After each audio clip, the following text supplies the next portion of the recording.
Welcome back to One on One with Mr. U. Of course, I'm your host, Mr. U. In studio with us today, Gina Economopoulos, author and end of life doula. Such a great story. I'm so glad to have you on. How are you today? Doing very well. How are you?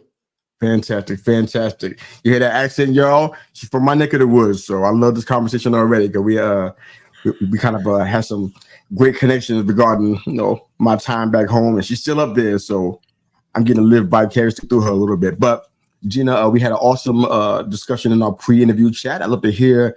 Well, there's so many questions I want to ask. Hopefully, we have enough time to do so. But let's kind of start with who you are. Who was young Gina? Tell me about your childhood, your upbringing. Let's kind of enlighten our listeners and viewers about that. Go ahead. That sounds good. I'll start from the beginning. Yes, my name is Gina Economopoulos, and you're right. I was born and raised up in the Northeast, Long Island, Syosset, New York. I'm one of 8 kids. And I am a New York Met fan. I grew up. Okay. I mean, because Long Island. Mom would love that, but that's not for me. I know. Later on, when I lived in the Bronx, I was a Yankee fan. But other than that. Long Island folks always love the Mets. It's not new. I get it. I grew up around it. Because many of the players back then, like Lee Mazzilli and all them, they would be at I love him. I loved him. They would be in our town. So how can you not like them? So it's okay. It's all New York. I get it. And my parents, coming from Italian and Greek, very loving, very unconditional love for all 8 kids. I was born with many physical problems. So out of all the 8 kids, I was the accident prone, the one with surgeries. Was physically limited playing sports. So as a child, I grew up just comparing myself to my oldest siblings. Wow. Yeah. And as looking back in hindsight, I was insecure with myself. I didn't like myself. I wanted to be like my sisters. How come I can't do this? Why can't I play basketball? But I couldn't because, like I said, I've born with all these health conditions. And my mom would say, thank God you could walk. Thank God, which I can. I mean, I was always able to walk, but thank God. And I also felt like the black cloud, the black sheep of the family, or the black cloud. Like if somebody was gonna happen, it would be Gina. It would be me. I'll take it. So yeah. No, I totally get that. I want to ask you something about that, Gina, because I think there's an assumption. I think that you have a great insight on this. Just an assumption that if you have a big family, it helps you. It's great for your self-esteem. And the more conversations that I do, the more people I have conversations with, I see that is not necessarily true. Sometimes the smaller families kind of foster stronger self-esteem in the children, but you have a big family. You come from a big family. Did you see that as a benefit for you to have a big family? Did that help your self-esteem? Did that kind of was it a challenge to your self-esteem? Talk about that a little bit if you can. Yes, I can. Well, they just loved me. Like, I have no complaints about my family growing up. I was just a person who kept everything inside. Yes, it does hurt me. Yes, I don't like myself. I wouldn't say it because everybody loved me. I was known as Gina Lola Brigida. I was. I haven't heard that name in years. I know. That's who I was named after. So what? I was like, I was like this cute person, cute little girl with a smile. I always smile. And I think by nature, with my parents being so loving and kind, by nature, I just had that compassion of their service, of loving others and just enduring it, and not complaining. I didn't know what complaining was about. My mom would say, thank God you could walk. Thank God you're alive. Thank God. But yet things just happen. So, I love growing up in a large family because when I was growing up in my teens, I wanted to have a large family. I wanted to get married and have 8 kids. I wanted to be married by the time I turned 18 and have like at least 6 kids by 25 because of my parents. You had a plan. I had a plan. I go to college, go away, find my future husband and have kids and live a simple housewife life, and a mother. No. No, I get it. I get it. And there's so many things I want to ask you about. I want to come back to your parents because you made a comment that kind of blew my mind in our pre-interview chat. So I want to come back to that. But you're in my/your hometown, and we know that it's a melting pot for cultures, but it's also a melting pot for all different kinds of awesome foods and stuff. So tell me, what's the one meal? I mean, you probably have a great answer because you come from an Italian and Greek background, and I grew up in New York. I've tasted everything for the most part because I had all my friends were from different parts of the world, so it was a melting pot in the truest sense. But what's the one meal that you grew up with that elicits the best memories for you? I mean, that one meal, like when you have that, you kind of just go back into a really beautiful headspace, if I can say that. What's that one meal that brings that back for you? Macaroni with my mom's homemade sauce. Come on, what's inside the sauce, Gina? Talk to me. It was just love. It was just love. No, the ingredients. Talk about love. I know love's in there. A little bit of garlic, a little bit of olive oil, and just tomatoes. It was just love because even as a kid with my birthday parties, you go to a birthday party and they will have pizza, but my mom would make macaroni for the kids, because that's how I was. And I'm like, oh my God, they don't know what macaroni is, and so not crap. I'm saying that right now. I mean, Italian food, macaroni, and then, of course, the Greek food. My mom was a great cook, so she was able to cook pasticcio and other lamb so she was able to do that. So there was no starving in our house, and there was always a delicious homemade meal every night about 5:00, no matter what. And I could recall going into the kitchen around 4, saying, Mom, what are we having for dinner? There's nothing on the stove, nothing. Oh, don't worry, I don't know. And she'll come out with something delicious. In less than an hour. That's what I'm talking about. That's beautiful. Yes. I bet y'all had a lot of friends. Open that window up and you have friends coming from everywhere. And that's another thing. I give my parents a lot of credit. And my mother, we always had an open house. So if you did come home with somebody, you didn't have to really ask. Mom's like, okay, we'll just put an extra pound of pasta or spaghetti. Yeah. We always welcome holidays. People like, we wake up and it's like, oh, who are you? Oh, okay, you're so-and-so's friend, sister's friend. Okay, come and join. And my mother, I speak so highly of her because one Christmas Eve, my sister's friend stayed over, a male friend, and he didn't have nowhere to go, but he's on our couch Christmas morning. So my mom took a gift from every other male in the family, their gifts, to give to him, so he had something to open because it was last minute, and that's how everyone loved our house. We were the Econ's house, and everybody enjoyed coming over our house because we were just so loving and fun. I love this. I want to get into a more serious question. I want to ask you something else before that, but I got to say this because this is a battle that I seem to be fighting all the time for years now about the perception of what New York is like and what New Yorkers are like. Now, when we had some of the most tragic times in our country's history, we've seen the resilience of New Yorkers, and resilience is a theme in your story that we're going to get into a little bit. But I love what you said because that's emblematic of what New Yorkers are really like. Not what you read about in magazines, what you see on TV shows and reality TV. What you just described with your family and how you treated people, how you love folks. That's the New York that I remember. That's the New York that's the neighborhoods that I grew up in. People who are Jewish, Scandinavian, Italian, Greek, German. I grew up around that kind of vibe where people were just loving to each other and they weren't suspicious. They weren't cold and standoffish. They were like that. So thank you for sharing that. That's a fight that I think I have to defend all the time, but you proved that it really is true, and all my fighting was worth it because it's a real thing. You laid it out. That was your life. That's what New York is really like. I hope that viewers and listeners kind of catch that, because it's not what you see on TV. That's TV and drama. It's not what New York is all about. There's other parts that are just so beautiful, like your story there. But if everybody, here's a question for you, Gina. Everybody up north, most time, not everybody, but most people, they decide to leave the north and move to the west, or they move south because of the weather. They're tired of shoveling snow and the blizzards and etc. and stuff, or used to hustle and bustle of living in a metropolitan city.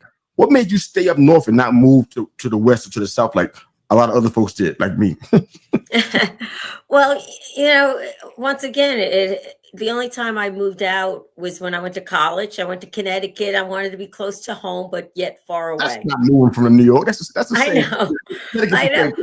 I did have dreams, later on to travel because once again, my father took us. We always traveled wherever summer. We're always in the car traveling, visiting other siblings or visiting places, and I love to travel. So part of me, okay, I wanted to get married, I wanted to have kids, and I wanted to travel. I did want to go out west, but that was later on. That wasn't right then and there. My next step was to go to college.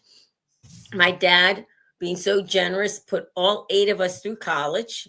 Oh, wow. Yes. So that's was unheard of. That's amazing.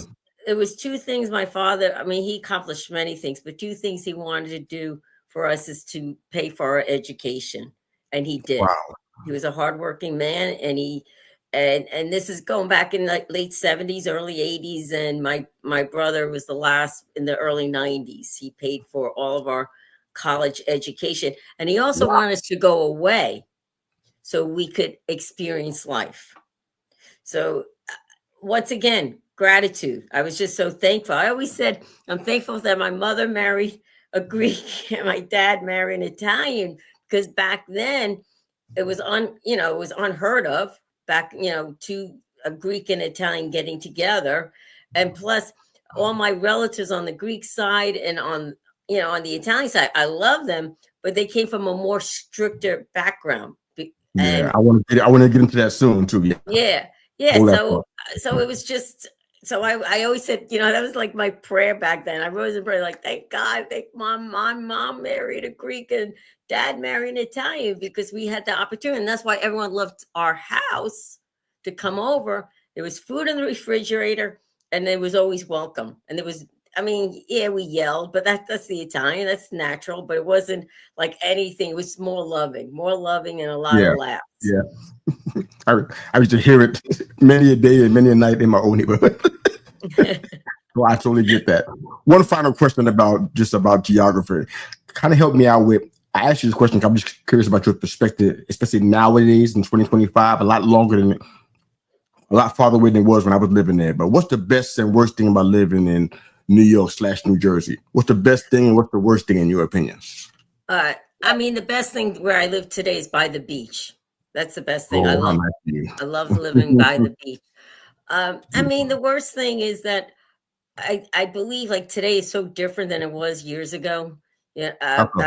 Today, today it's so like back then it was so like you were more free to trust people, to welcome people. Here you have to put your arms, guards up. You have to be careful.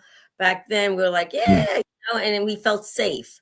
I'm not, today I still feel safe, but I do other extra precautions to make me feel safe. Where living, as a child, years ago, we didn't think of anything. And then, with the technology and all that, that's a different story in itself. So it makes a lot difference. But today I have to say, being by the beach, which I love, where heaven and earth meets, that that's what the most great part is, positive place that I'm living today. That's amazing. Yeah, I get that. I used to run around as a kid, man. I used to run around for blocks way away from home. Didn't have a care that I would get lost or anything would happen, just having fun. I'm just so now try that in 2025. I don't think that's going to be exactly the same. But I want to get into your book for sure. But I want to ask you a question about the strong ties of tradition in your family. That was really important that you kind of shared that in our pre-interview chat. You had a lot of your family has strong adherence to religious standards, and I think that's really strong, especially in Italian, probably more on the Catholic side there, and on the Greek side. I don't know if it's Protestant or if it's Catholic there too. But you felt like the mindset you had kind of it kind of hindered your faith at all, because you had this strong ties of tradition, and it wasn't a lot of room for movement, in faith and stuff. Do you feel like that was a big part? You even said something that I thought was incredible. You said that your parents were your God. Yeah. That blew my mind. What? So I want to hear about that comment you made, and of course your challenges and experiences with the strong tradition in your family. Go ahead. Yes, we were raised Catholic. My father being raised Greek, when he married mom, he came into the Catholic Church. So all 8 of us, we received all our sacraments. And the time I was born and receiving my sacraments, I didn't like church. You know what I mean? I wasn't the cool person. So we went to mass. My parents were devout. They were always devout.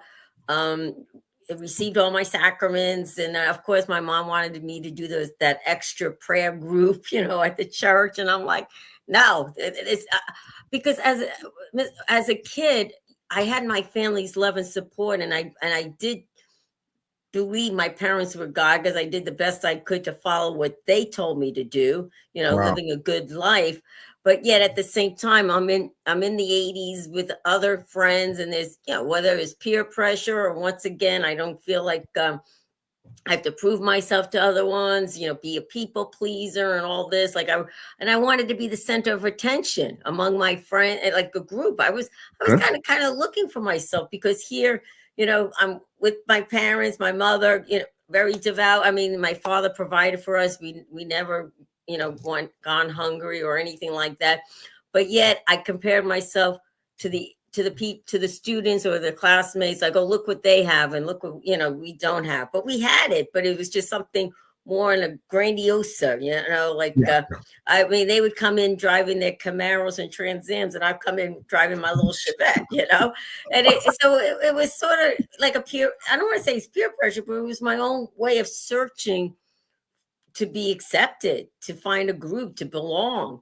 And it was just quite, for me, I felt it was kind of difficult, because I had a family my parents were very traditional, morals.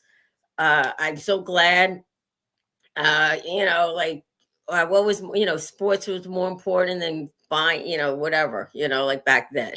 And so, yes, and that's why I think that saved me in my life, that I thought my parents were, God and their love surrounding us, their unconditional love, just building ourselves up. But it was the outside of my family. I was looking for that acceptance and that love, the world, whatever you want to call it, the schooling, the friends, which, I mean, I had many friends. Everybody loved me. I knew everyone, but I just did not feel like I really connected, because I didn't like myself. But, at that time as a kid, and plus God wasn't really in my life. Like I said, my parents were God.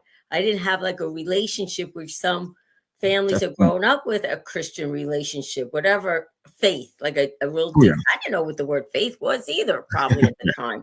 Yeah. So. Same here. No, I get that. That makes a lot of sense. I mean, that's powerful though.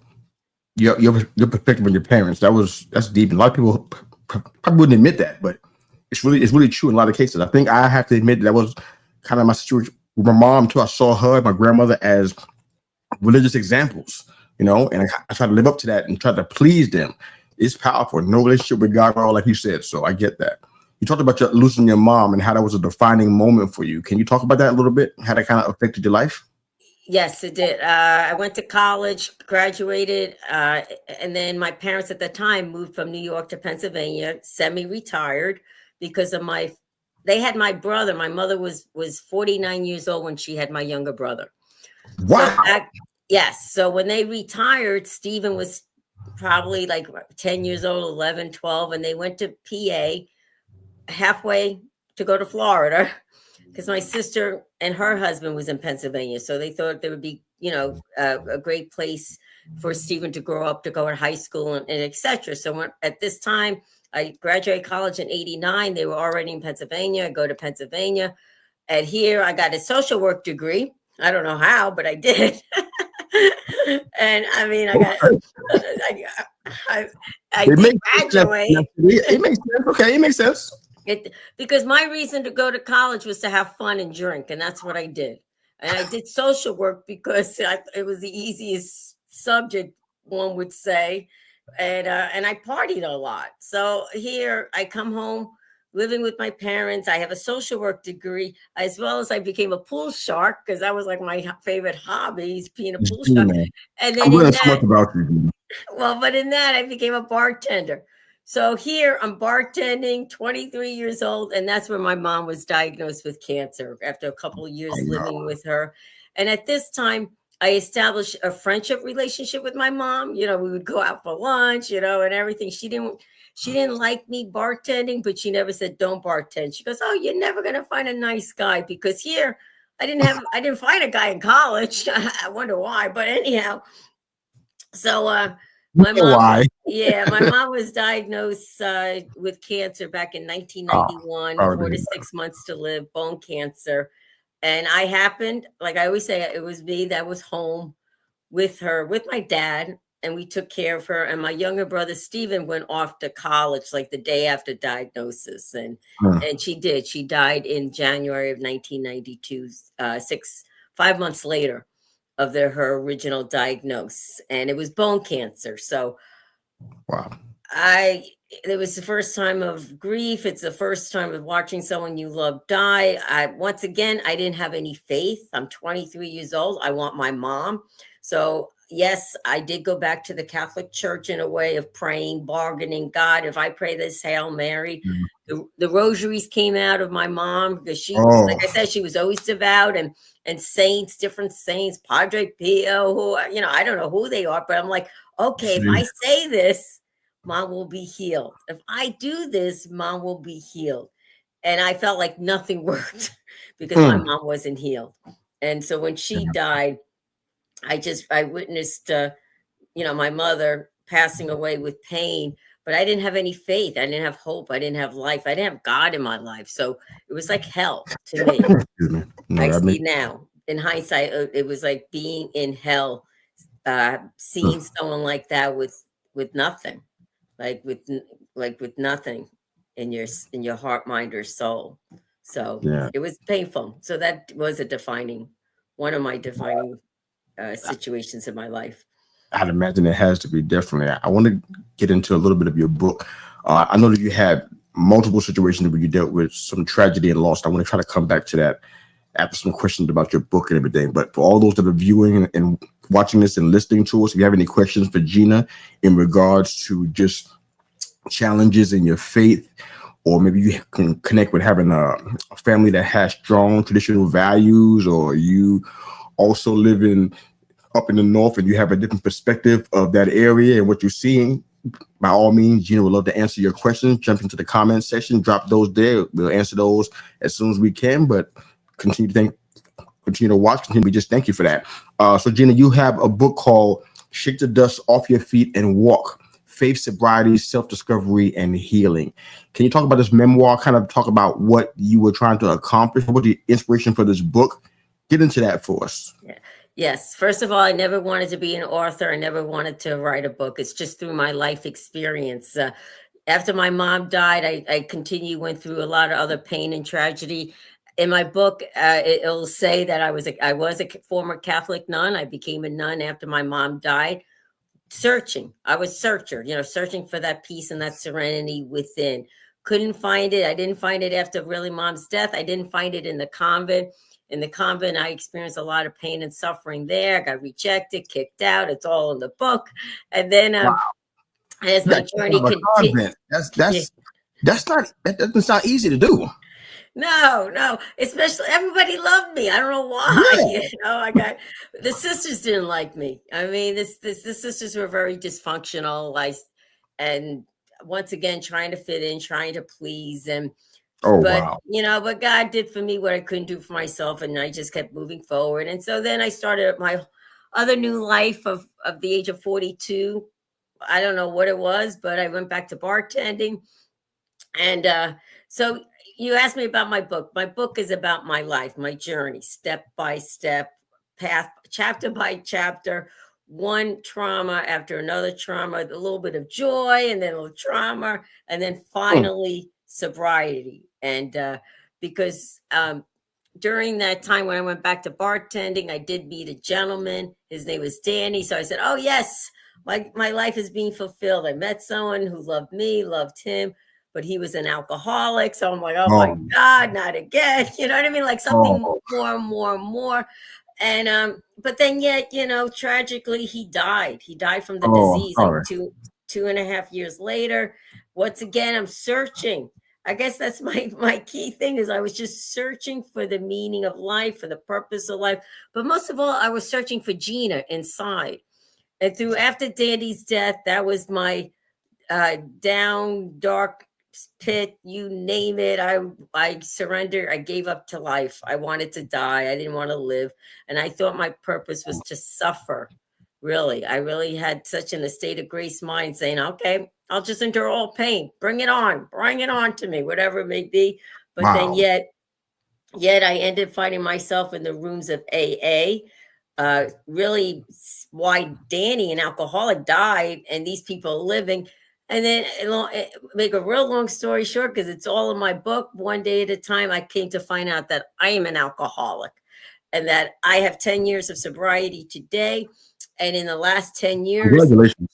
thank you. I come to find out who Gina is. She's lovable, she's loving, and and there's freedom inside, and I could hug her today, and I continue to grow in my faith.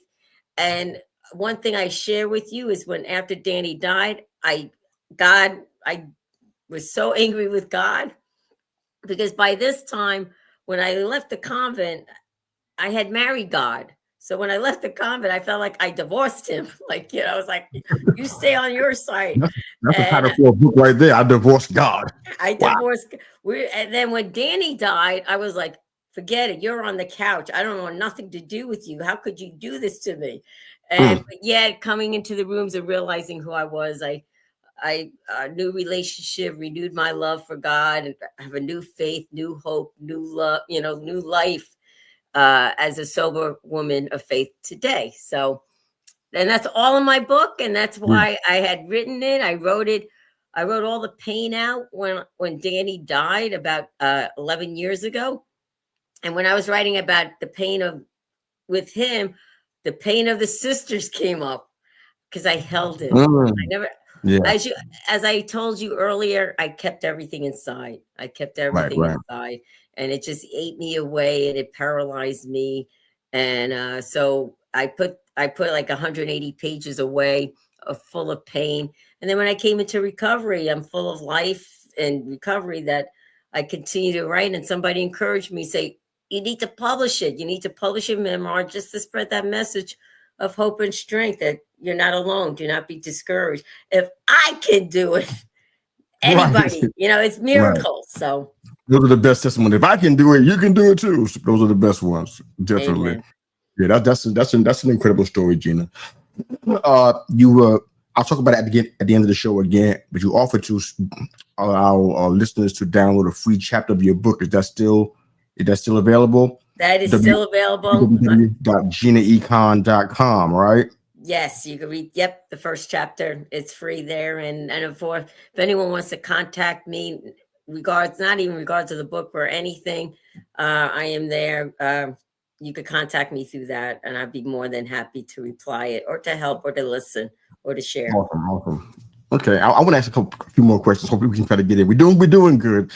And your stories are incredible. Thank you for being transparent and sharing this stuff. This is amazing. This is incredible stuff to me. When you were in your program, your involvement with Alcoholics Anonymous, there's always been a stigma about them and whether it really works in the STEP program and everything. What did you learn from this program that you felt like worked for you when so many question the long-term value of being in AA? What were the benefits for you? What did you gain from that time in that program? Oh, I gained myself happy, joyous, and free within, because I come to realize that that's what I was looking for. I was stuck. I was paralyzed by fear. I was paralyzed by anger.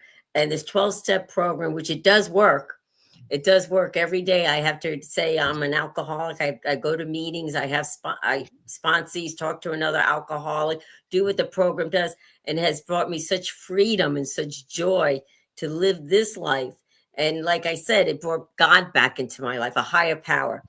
just to remind all of your listeners, is that AA is a spiritual program. It's not a religion program. So it's a real deep spiritual program. Explain that. Explain, because people think when they hear about God, they think it's religious, church, and people, we've all gotten trauma from church in some form or fashion. But yet AA brings you a spiritual program, brings you a higher power. So your higher power could be God, your higher power could be a chair, your higher power, it's something that is, but it's something that's not you, that will help you not pick up the drink that day. And when you're in that state of mind, that is the most important. If I don't drink today because of that chair, oh my God, I have a great day, because as we know, the disease is cunning, baffling, insidious, and it does kill. It killed my fiance. So I know where it can go. So anything that is not you, that is not me, a higher power, you could call God, you could call Buddha, you could call the group, you could call the nature, whatever is not allowing you to pick up that drink. And the more you do that one day at a time, you get filled with more like God or light, and you do, when you work the program and when you talk to another alcoholic, you're not alone. You know, we all have the same, disease, and we all want that same recovery, because we know what it's like to be in hell. We know what hell is like, and we wouldn't wish that on our worst enemy. But this is a program that helps us to stay out of hell and to grow in our sobriety and love. I totally understand that. I understand it. If I wasn't in the program, it always felt to me like you were also doing it for the people who were in the program, because they were in the same place of weakness and struggle. And every day that you came back and you kept holding on to the rope, that had to do something for them too, right? So that's one of the things I love about your story. I love that. Yes, and one last thing is, because that's why when you go into these rooms, you'll hear people with 30 years of sobriety, but they need that meeting for that day to keep them sober. 30 years will keep them sober, because they know how important it is. And to hear the newcomers come in and to let the newcomers know, yes, it does work. It ain't easy in the beginning, because we either want to drink or want to get, what it is. Last thing I'll say is, because pain comes up.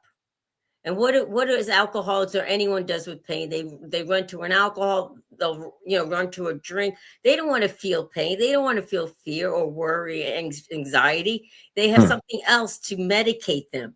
And that's what the program does. Any 12-step programs helps you not to medicate and to live life on life's terms in a healthy way. I love it. All right, Gina, we up against it. I have 3 more questions. I actually have way more than that, but these 3 questions I think will be a fitting way to end our episode. So let's see if we can try to get through these 3 questions. So tell me briefly, what is an end-of-life doula, and why did you decide to become one? Go ahead. Okay, end-of-life doula is a non-medical approach to those who are dying. It's a transitional, it's being present. My service entails of helping a family when they call me to assess, what do you need? It's to help that person who is dying to transition from this life to the next, and whatever I could do for the family. Everyone is different. Everyone has their different ways, different beliefs. It's, everyone has their different values or anything. So I try to go in and bring a peaceful presence to them to say, hey, it's okay, or what would you like? Like I said, everyone is different. And the reason why I do this is because of my own personal faith. Like I shared with you, when I was with my mom, I had no faith, no hope, no love, no God. And it was hell. It was hell. I know where God, my mom is. My mom is in heaven. My mom is with her God. She's at peace. And so it's like, wow, I want to go there. And I want to bring everyone there that I can to go there, to transition to wherever their God is, wherever their peace is, wherever their home is, and that's what my belief in things. And also, I love Mother Teresa, and this is where it grew when I was a nun, is to give the dying the dignity to die, no matter what you are, who you are, on the streets, whatever you did or didn't do, know that God loves you and that you have a place to go in his mercy. So I love it. Now, I heard so much of your story. I heard things that we didn't even get a chance to even talk about live here, but you mentioned forgiveness as being very, very important for you personally.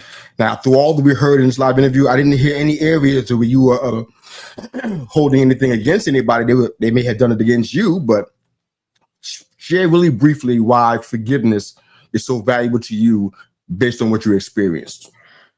Well, the only person I truly blamed in my heart was God.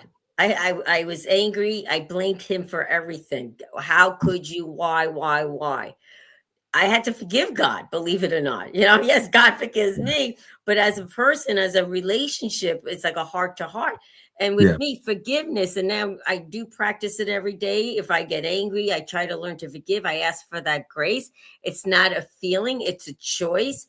And forgiveness is so important because to be honest, when you have a resentment or anger towards somebody, you're feeding yourself poison without, and they don't even know it. They don't even know it.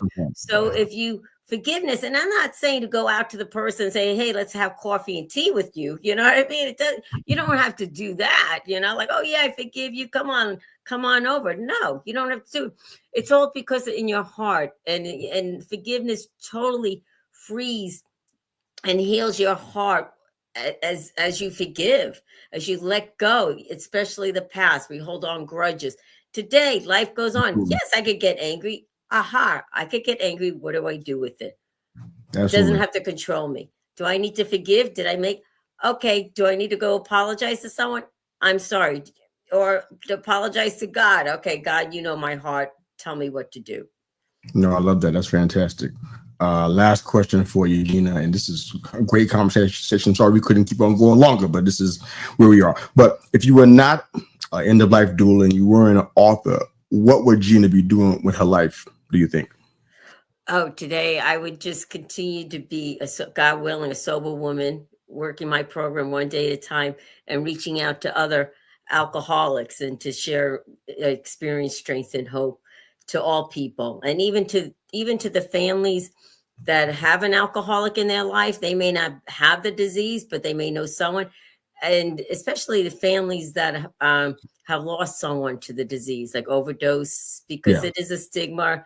It is difficult, but yet, there were just beautiful people that died. So I would do a lot of hands-on work in that area.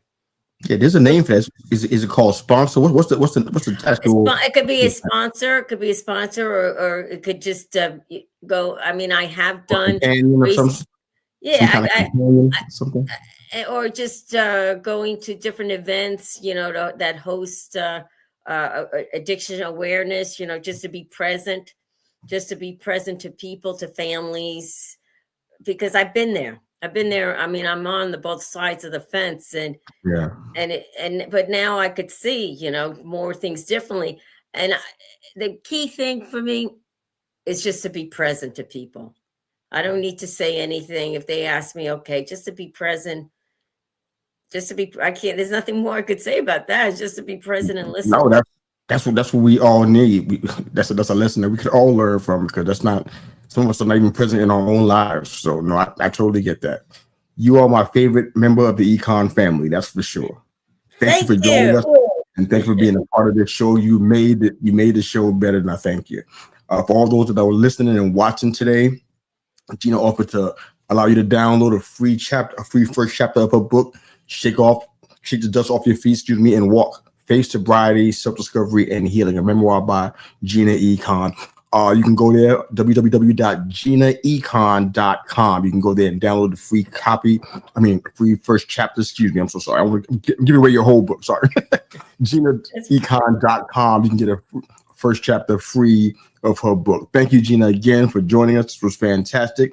I'm sure we'll stay in touch and hear more of your great endeavors and all the great things you're going to be doing, and all the books you're going to continue to write, probably, but we'll see. But excited to have you on, and thanks again for doing this. Thank you, and thank you to all your listeners. And if nobody told you that they love you today, I do. They did not, but I thank you.